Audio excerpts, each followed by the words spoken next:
You are listening to the Lady K Show. Everything in health, wealth, and the in-between.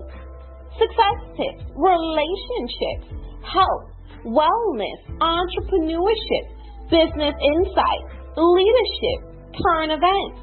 All these things you can find and more on the Lady K Show.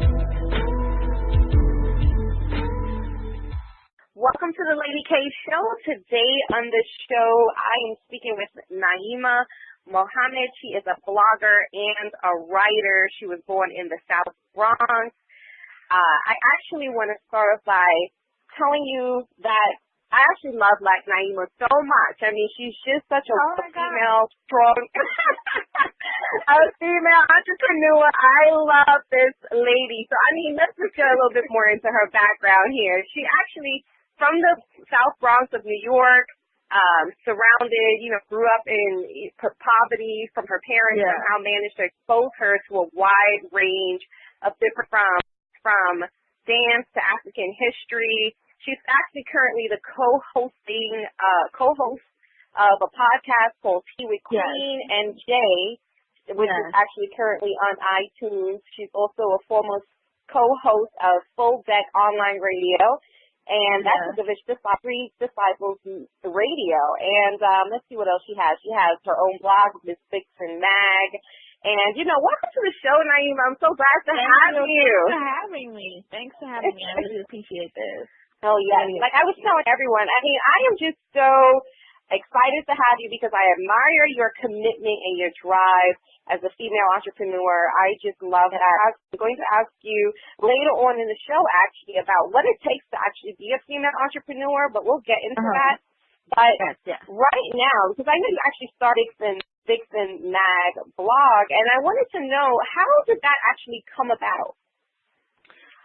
Okay, Vixen for me, it initially started, I started it 3 years ago, and it started in my mind around the time, actually Vixen existed in my mind for probably 5 years.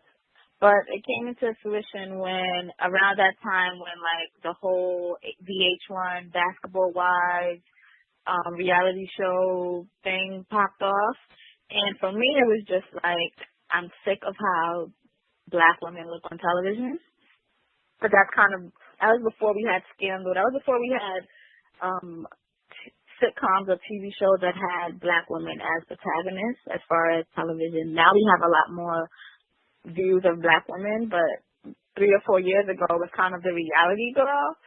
And that woman exists, and that's fine that she exists, but it was I needed to put some kind of energy into the universe of other images of Black women. So it kind of just started of me just being annoyed, and I wanted to counter what I was being fed from media.